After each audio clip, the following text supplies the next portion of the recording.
أعوذ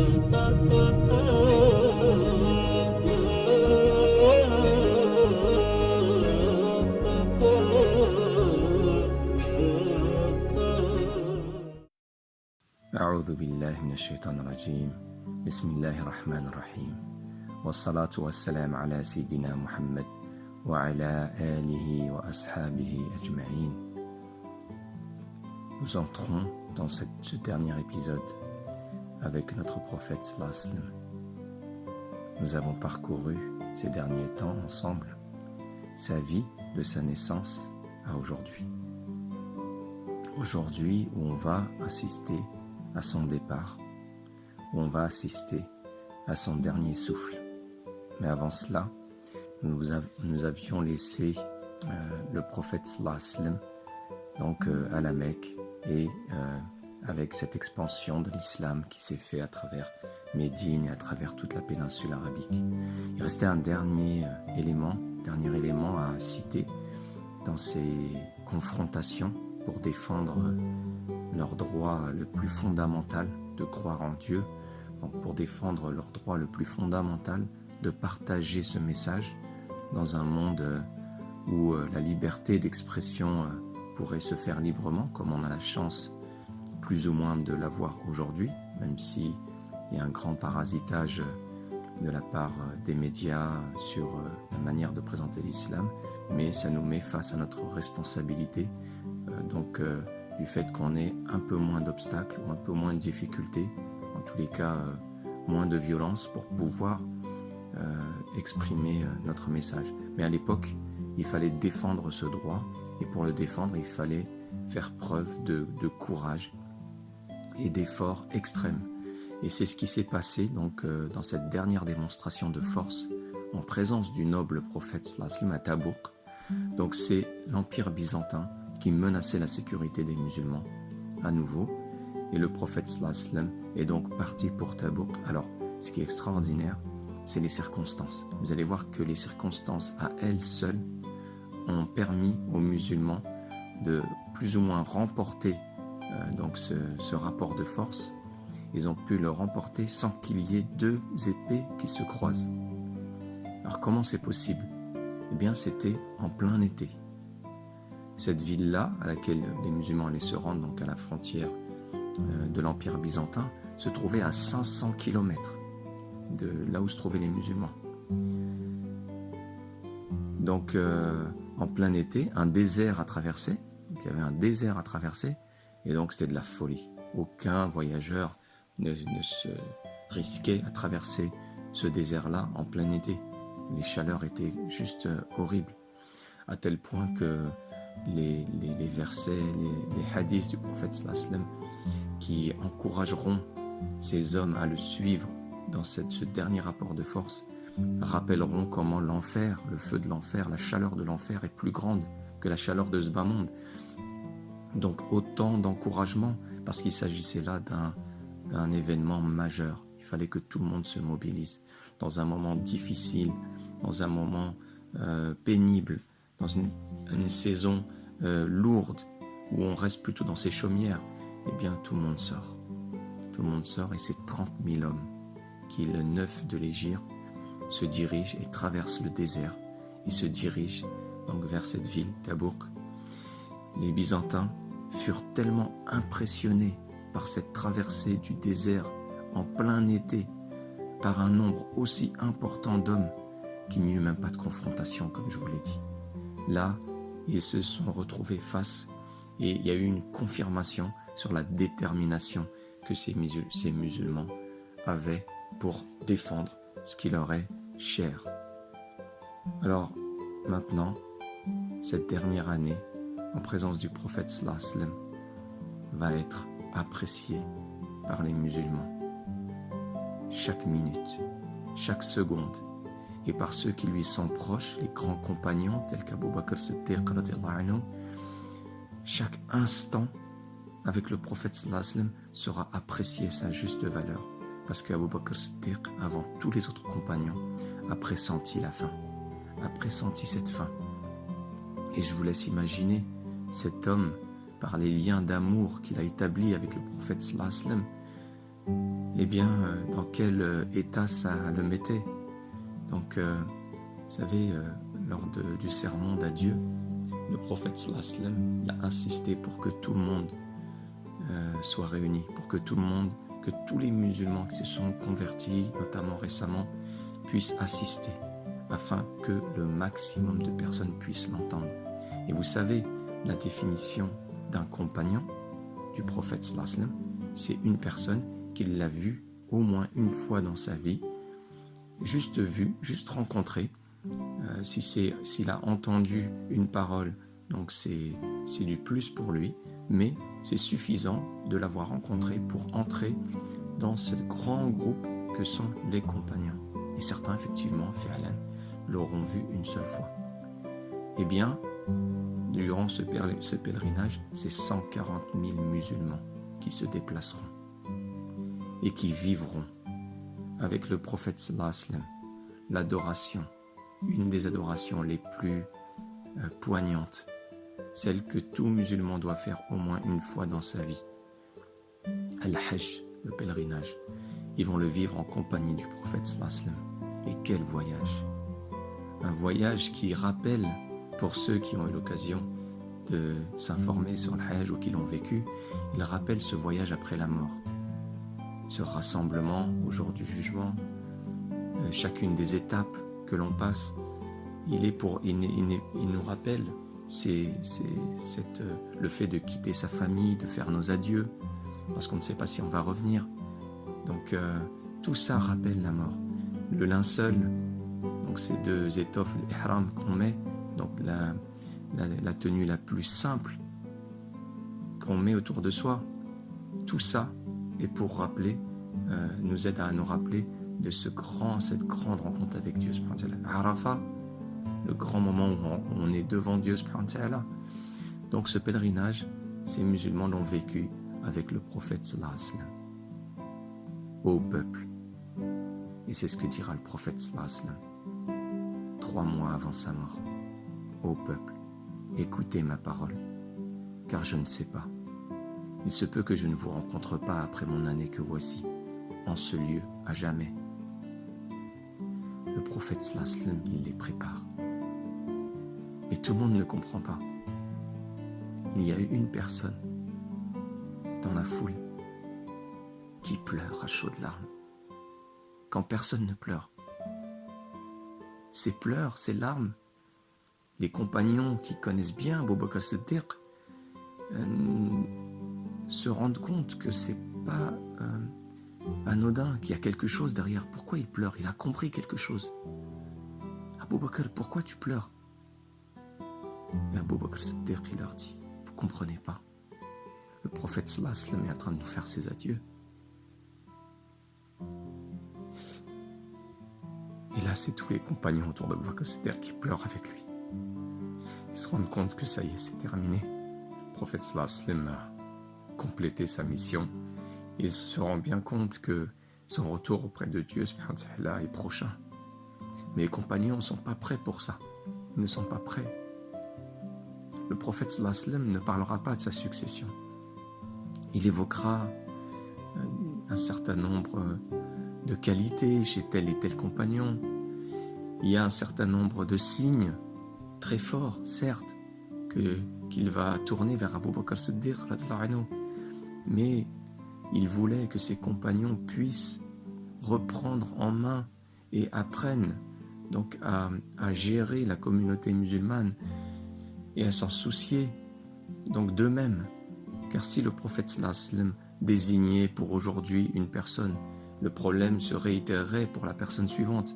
Donc, durant sa propre fin, il n'évoquera pas de choses certaines sur l'avenir ou la succession au sein de sa communauté, à la tête de sa communauté. Donc le prophète sallallahu alayhi wa sallam, par contre, évoquera les difficultés que les compagnons et les musulmans devront traverser. Dieu subhanahu wa ta'ala, par amour pour son prophète sallallahu alayhi wa sallam, lui donnera ou lui montrera certains aspects de l'avenir. Il lui montrera, d'ailleurs à travers un hadith très célèbre rapporté par l'imam Ahmed, qui est authentique, le prophète sallam annonce ainsi: l'ère de la prophétie durera le temps qu'elle durera, et elle s'arrêtera. Vous savez que le prophète Mohammed sallam sera le dernier prophète. Il n'y aura pas de prophète après lui, même si certains s'autoproclameront prophètes, d'ailleurs du vivant d'Abu Bakr Siddiq. Mais ça, c'est une autre histoire. Et donc, le prophète sallam continue. Ensuite, elle sera succédée par une ère de gouvernance, le khilafa ala minhaj an-nubuwah, donc de gouvernance dans la voie prophétique. Une khilafa, donc les califes bien guidés sur la voie prophétique, donc qui vont respecter les principes prophétiques. Et ensuite, le prophète sallam dit, elle va s'arrêter. Et se succédera alors une monarchie héréditaire, donc une monarchie mordante, comme qui se mord les uns les autres, c'est-à-dire un enfant. Là on va perdre la piété, ce n'est plus l'homme le plus pieux et le plus compétent et le plus détaché de ce bas monde qui va être à la gouvernance de la communauté musulmane, mais ça va être des rois qui vont faire hériter à un enfant parfois capricieux, souvent mal éduqué, on va le voir, ou vous le verrez par la suite, et qui va hériter de toute cette communauté musulmane avec toutes ses richesses, ses terres conquises, etc. Et ensuite, il dit, cette période va s'arrêter. Elle va se succéder par une dictature, par des dictatures. Donc un homme qui va décider au nom de tout un peuple, sans concertation. Parce que dans la monarchie héréditaire, vous verrez qu'il y avait encore, malgré tout, de la concertation avec les savants. On essayait, si la gouvernance et la relation administrateur-administré étaient intouchables par les savants, au point d'en perdre la vie, par contre, on laissait tout le reste, les sciences religieuses, même pour partir en bataille contre une terre étrangère, eh bien, il fallait avoir l'aval, malgré tout, de certains savants pour pouvoir soulever la motivation de l'ensemble de la communauté. Mais là, les dictatures que nous voyons aujourd'hui, eh bien, va durer un temps et s'arrêtera. Le prophète sallam, il continue. Va durer un temps, mais elle va s'arrêter. Et là, reviendra al-khilafa ala minhaj an-nubuwah, c'est-à-dire une gouvernance beaucoup plus légitime, beaucoup plus juste, et donc qui aura comme souci, qui sera détaché de ce bas monde et qui aura comme souci de faire connaître son message de paix à l'ensemble de l'humanité. Puisse Dieu subhanahu wa ta'ala nous faire connaître cette époque. Voilà, je fais un bond vers l'avant pour vous montrer comment le prophète sallam a préparé les compagnons aux difficultés qui allaient arriver. Mais pour l'heure, revenons au prophète sallam. Son sermon d'adieu qu'il va adresser à tout le monde, dans lequel il va exprimer certains principes qu'il souhaite que tout le monde entende. Ô peuple, comprenez donc ma parole. Je vous l'ai certes transmise, et j'ai laissé auprès de vous ce qui permettra que jamais vous ne vous égariez si vous vous y tenez fermement. Une chose claire, le livre de Dieu, donc le Coran, et la sunna de son prophète, Mohammed sallallahu alayhi wa sallam. Donc l'ensemble de ses paroles, de son comportement, de ses approbations, donc tout ça deviendra la sunna, tout simplement la concrétisation, la matérialisation, comme je vous le disais précédemment, du Coran. Le Coran, c'est une parole divine, elle s'est matérialisée dans le prophète sallallahu alayhi wa sallam à travers du bon comportement, à travers une manière d'adorer, etc. D'ailleurs, quand on demandera plus tard à Aïcha, mais pour ceux qui n'ont pas connu le prophète sallallahu alayhi wa sallam, comment était le prophète sallallahu alayhi wa sallam? Parle-nous de lui. Elle répondra, c'était un Coran qui marchait. Ou alors, dans d'autres versions, son comportement, c'était le Coran. Donc, à ceux qui nous enseignent un islam de violence, qui nous enseigne un islam où frapper sa femme ou être violent envers ses enfants. À cela, rétorquez-leur que le prophète sallallahu alayhi wa sallam, qui était la matérialisation parfaite du Coran, eh bien, n'a jamais levé la main, ni sur une de ses épouses, ni sur ses enfants, ni sur qui que ce soit, sauf lorsqu'il était en bataille, qu'il devait défendre vigoureusement leur vie. Eh bien, il y a même des versions qui disent que le prophète sallallahu alayhi wa sallam, il avait un jeune donc, qui grandissait dans ses mains, on va dire, que le prophète sallallahu alayhi wa sallam, qui accompagnait le prophète sallallahu alayhi wa sallam. Et ce jeune-là, lorsqu'il faisait quelque chose et qu'il faisait un tort par mégarde, qu'il faisait tomber quelque chose, jamais le prophète sallallahu alayhi wa sallam lui faisait un reproche. Jamais il lui reprochait. C'est jusqu'à quel point le prophète sallallahu alayhi wa sallam était rafiq, jusqu'à quel point il était doux, il était plein de douceur dans l'accompagnement. Jamais il lui disait pourquoi tu as fait ceci ou pourquoi tu n'as pas fait cela. Jamais il lui faisait ce type de reproche. Des choses que nous, êtres humains, faisons des millions de fois chaque jour. Voici comment était le prophète sallallahu alayhi wa sallam. Donc, prenez donc sur vous, et là on revient à son serment d'adieu, prenez donc sur vous la recommandation d'être bienfaisant vis-à-vis des femmes. Voyez, il n'attend que 140 000 personnes. Donc ces recommandations, face à ces 140 000 personnes, elles sont répétées à haute voix par plusieurs orateurs pour que tout le monde les entende de sa bouche. Donc ces propos-là, personne ne peut nous dire, il est impensable qu'ils soient faibles dans leur chaîne, puisqu'il y a trop de monde qui les rapporteront.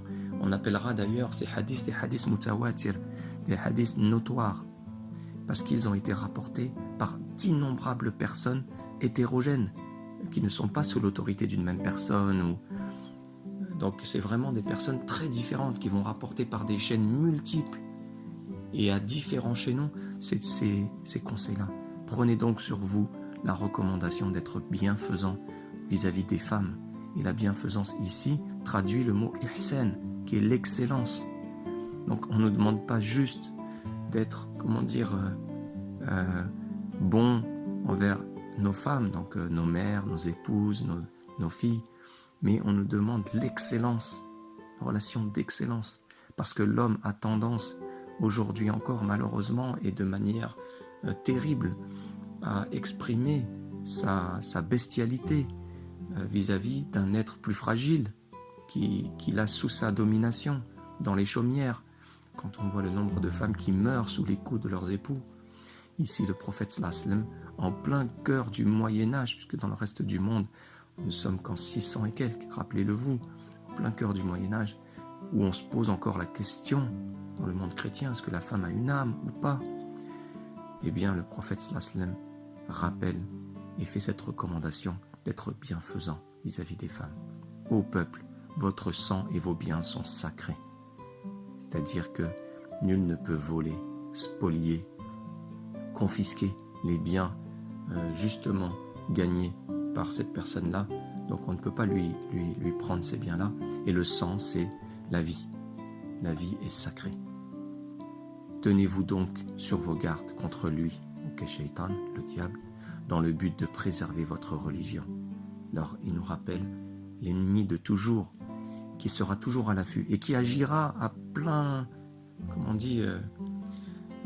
qui agira à plein pour essayer de détourner notamment ses compagnons qui vont du jour au lendemain se retrouver à la tête de contrées et de régions énormes avec des milliers de nouveaux musulmans à la fois fragiles, avec des richesses entières, des civilisations entières qui vont passer sous leur coupe.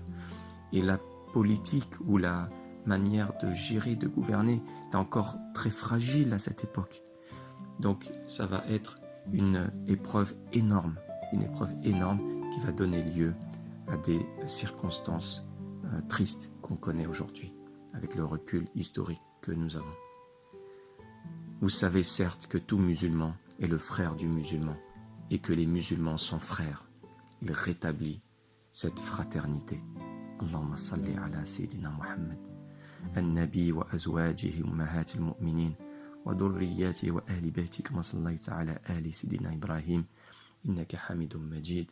Ô Seigneur, accorde la paix et prie sur ton noble messager ainsi que sur ses épouses, sa progéniture, sa famille, comme tu as prié, comme tu as accordé la paix à la famille de Ibrahim alayhi salam.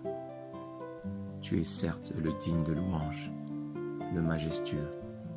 Ainsi nous répétons cette prière pour apaiser nos cœurs et pour établir ce lien, pour nous installer au pied du prophète sallallahu alayhi wa sallam.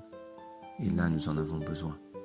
Maintenant, nous entrons dans les derniers instants que le prophète sallallahu alayhi wa sallam va vivre, ainsi que les compagnons. À son retour de Médine, le prophète sallallahu alayhi wa sallam, donc à son retour à Médine, le prophète sallallahu alayhi wa sallam, trop malade pour diriger la prière, désigna Abu Bakr Siddiq pour le remplacer. Donc, il y a eu plusieurs épisodes dans lesquels il désigna Abu Bakr Siddiq. Une fois, il était absent, c'est Omar, du coup, qu'on a poussé en avant. Le prophète sallallahu alayhi wa sallam dans sa chambre était accolée à la mosquée. Il y avait un simple rideau qui séparait donc la salle de prière à la maison du prophète sallallahu alayhi wa sallam, la maisonnée du prophète sallallahu alayhi wa sallam, là où vivait Aïcha. Et donc, lorsqu'il entendit Omar réciter la prière, il se mit en colère. Il avait pourtant désigné Abu Bakr Siddiq, mais il était retenu pour une affaire de commerce un peu plus loin, donc il n'a pas été prévenu suffisamment tôt. La prière suivante, c'est Abu Bakr Siddiq qui la dirigera. Et là, le prophète sallallahu alayhi wa sallam se sentant un peu mieux, durant la prière, alors qu'il a ouvert le rideau, il a regardé ces musulmans prier derrière Abu Bakr Siddiq. Il était satisfait, il avait un sourire sur son visage. Vous savez, ce jour-là, les compagnons, ils priaient, mais dès qu'ils entendaient le rideau bouger, ils s'accordaient, contrairement aux autres jours. Leur cœur était ballotté ou ballonné entre la direction de la Qibla et le prophète sallallahu alayhi wa sallam à côté. Et donc, tellement ils étaient inquiets pour lui, eh bien, quand ils entendaient un bruit, certains se retournaient, écoutaient, étaient attentifs à ce qui se passait. Et donc, le prophète sallallahu alayhi wa sallam, il a ouvert ce rideau, et en voyant ses compagnons prier ensemble, il a souri.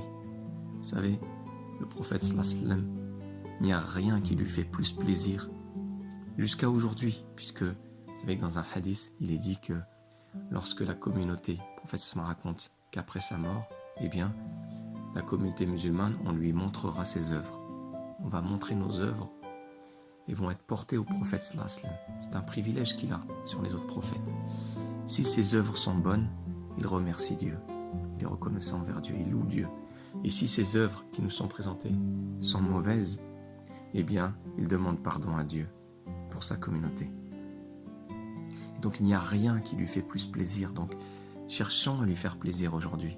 Il n'y a rien qui lui fasse plus plaisir que nous soyons unis, que nous établissions entre nous des liens d'amour, de fraternité, que nous soyons dans la concorde, que nous soyons dans l'accord, que nous pardonnions les désaccords, que nous pardonnions les divergences que nous pouvons avoir pour s'aimer et fraterniser par-dessus tout. Et voir ces musulmans prier tous ensemble, ces compagnons, eh bien ça lui a procuré un grand soulagement, un grand plaisir, parce qu'il avait à l'esprit les dissensions qui viendront après. Mais pour l'heure, il appréciait ce moment-là, ce moment où les compagnons priaient ensemble. Et à un moment, il s'est senti un peu mieux, il s'est levé. Alors ce qu'il faut savoir, c'est que cette maladie qu'il a eue, c'est lié à une tentative d'empoisonnement qu'il y a eu plus tôt dans sa vie, donc il y a plusieurs années. Il y a eu une tentative d'empoisonnement, on avait parlé des tribus juives, des tentatives d'assassinat qu'il y avait eu, et celle-ci en fait partie. Et il a quand même mangé un peu de ce poison. Et la douleur se réveillera par moment. Et là, au dernier, la cause de sa mort, c'est cet empoisonnement qui a fini par faire son effet. C'est ce qui nous fait dire que le prophète sallallahu alayhi wa en plus d'être prophète, est mort martyr, puisqu'il est mort d'un empoisonnement qui te fait entrer dans la catégorie des gens martyrs, comme beaucoup d'autres causes, comme le fait de mourir noyé, le fait de mourir d'une maladie du ventre. Donc il y a plusieurs causes qui te font entrer dans la catégorie des martyrs qui évitent le jugement, qui évitent les difficultés de la vie dernière et qui entrent au paradis sans difficulté. Donc j'en profite pour glisser cette information. Et donc il s'est levé, il est entré dans la salle de prière. Et là, on s'est retrouvé face à une situation unique. Abu Bakr as-Siddiq dirige la prière, les compagnons sont derrière, mais ils voient le prophète sallallahu alayhi wa sallam arriver. Alors là, il y a un brouhaha qui s'élève dans la mosquée. Imaginez-vous la scène. La mosquée commence à trembler, à vibrer. Abu Bakr as-Siddiq, radiyallahu anhu, qui est en train de diriger la prière, comprend la situation, comprend que la seule personne qui peut faire vibrer tous les cœurs en même temps, c'est le prophète Mohammed sallallahu alayhi wa sallam. Donc il est apparu. Et Abu Bakr as-Siddiq, pour lui, il est impensable de prier devant le prophète sallallahu alayhi wa sallam. Il ne peut pas prier devant le prophète sallallahu alayhi wa sallam. Cet homme qui a toujours prié devant eux, qui a dirigé la prière des envoyés, des messagers, des prophètes. Eh bien, le prophète sallallahu alayhi wa sallam, alors qu'Abu Bakr as-Siddiq se recule brusquement pour laisser le prophète sallallahu alayhi wa sallam passer devant, le prophète sallallahu alayhi wa sallam l'attrape, le remet à sa place. Et pour l'apaiser, il va se mettre à côté de lui. Abu Bakr as-Siddiq va continuer à diriger la prière et le prophète sallallahu alayhi wa sallam va prier à ses côtés. Voilà une anecdote parmi plusieurs petits détails qui seront recueillis avec amour durant ces derniers moments. Le prophète sallallahu alayhi wa sallam retourne dans sa chambre et là c'est vraiment pénible pour lui. Ces derniers moments sont vraiment pénibles. Et une petite anecdote que je vous cite, c'est que les compagnons commencent à s'inquiéter de l'après, donc après la mort du prophète sallallahu alayhi wa sallam. Ils n'ont aucun doute sur les compagnons, les grands compagnons, mais ils s'inquiètent sur les alliances, les relations tribales. Donc naturellement, certaines personnes pensent dès à présent à un candidat comme Abbas, qui pensera à son neveu Ali ibn Abi Talib radiyallahu anhu, et qui voudra le mettre en avant, rassuré par le lien de famille. Et Ali ibn Abi Talib sera un calife, donc il a l'étoffe pour pouvoir diriger la communauté. Donc il se dit, à choisir, autant choisir Ali, au moins on sera sûr qu'il ne va pas nous léser, nous, la famille du prophète sallallahu alayhi wa sallam. Et donc il va tenter auprès du prophète sallallahu alayhi wa sallam de le faire dire, ne serait-ce qu'un mot, puisque la parole du prophète sallallahu alayhi wa sallam est véridique, elle crée l'islam, elle construit l'islam, elle façonne l'islam, chacun de ses mots, à tel point que Dieu a recommandé aux compagnons de ne pas trop questionner le prophète sallallahu alayhi wa sallam, car les réponses pourraient leur alourdir leur pratique. Laissez le prophète sallallahu alayhi wa sallam, par sa miséricorde, faire perfuser ce qu'est l'islam, de la même manière qu'il nous a allégé du nombre des prières. Dieu subhanahu wa ta'ala a fait passer son message de l'islam à travers sa miséricorde, qu'est le prophète sallallahu alayhi wa sallam incarné. Donc là, Abbas va essayer à plusieurs reprises, avec cette intention qui est bonne, mais qui dénote d'un manque de confiance dans la concertation. Et donc il va essayer, alors que le prophète sallallahu alayhi wa sallam est très malade, que les choses pèsent pour lui, et ben il va s'approcher, il va lui dire, écris-nous ton testament. Et donc en lui demandant ça, le prophète sallallahu alayhi wa sallam a voulu écrire.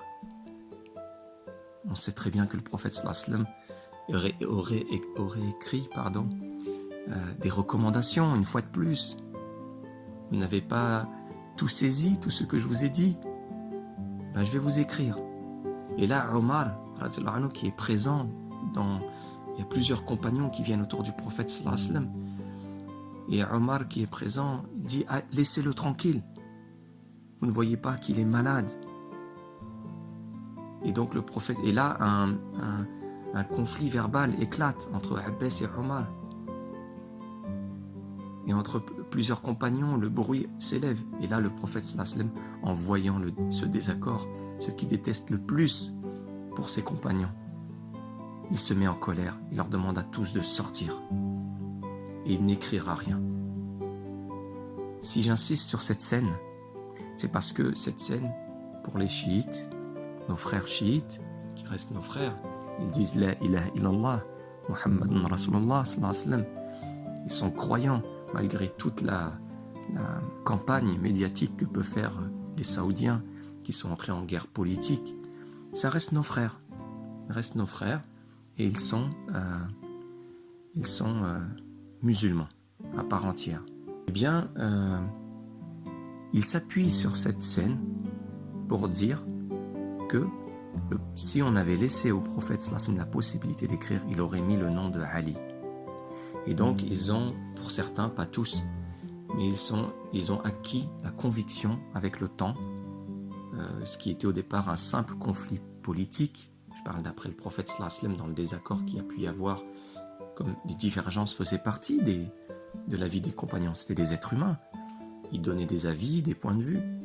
Toujours est-il que l'homme qui a succédé au prophète sallallahu alayhi wa sallam, vous savez que c'est Abu Bakr Siddiq, eh bien, ils sont convaincus que, pour certains, Omar savait que le prophète sallallahu alayhi wa sallam écrirait Ali sur ce papier et a voulu l'en empêcher. Alors que nous faisons, normalement, nous devons faire ce que nous appelons avoir une bonne opinion, ce qu'on appelle husn dhann, et ne pas avoir de mauvais préjugés. Omar voulait éviter au prophète sallallahu alayhi wa sallam la peine d'écrire. Et si le prophète sallallahu alayhi wa sallam voulait écrire une chose aussi importante que de désigner son successeur, jamais personne n'aurait pu l'en empêcher. Même si Omar s'est élevé contre cette idée, le prophète sallallahu alayhi wa sallam aurait dit « Taisez-vous tous, sortez, je vais écrire ». Parce que c'était un sujet qui était très important. Donc s'il a jugé qu'il n'était pas utile de l'écrire, c'est que pour lui, l'ensemble de son enseignement avait été suffisant, que tout avait été dit. Sa mission a été complète. Voilà donc pour répondre à des hémorragies qu'il y a pu y avoir de certains événements et qui ont suscité des constructions rationnelles et philosophiques essayant de prouver qu'il y avait des compagnons, parmi les grands compagnons, qui avaient une mauvaise intention et qui cherchaient ce bas monde. C'est mal connaître Omar, radiyallahu anhu. Il avait un caractère trempé, ça c'est sûr, mais l'accuser d'une telle accusation, c'est grave. Que Dieu pardonne à nos frères chiites. Donc ensuite, le prophète sallallahu alayhi wa sallam se retrouve seul dans son appartement. Le temps passe et le temps est suspendu pour les compagnons. Et voilà dans la mosquée ensemble, regrettant très certainement cet événement qui vient de se passer en sa compagnie. Et là, ils sont à l'écoute de ce qui se passe derrière ce rideau. Le prophète sallallahu alayhi wa sallam, qui a-t-il gardé auprès de lui après avoir chassé tout le monde, ou plutôt d'avoir chassé de sa vue la discorde pour laquelle il a été la source. C'est la raison pour laquelle il leur a demandé de sortir. C'est pas qu'il ne les aimait plus, il les aimait profondément, ses compagnons. D'ailleurs, il dira dans certains hadiths, n'insultez pas mes compagnons, ne vous en prenez pas à mes compagnons. Il aura des paroles de bienveillance pour ses compagnons. Et j'arrête ici c'est beaucoup étalé. On va ajouter un épisode pour terminer cette partie. Wassalamu alaikum wa rahmatullahi wa barakatuh.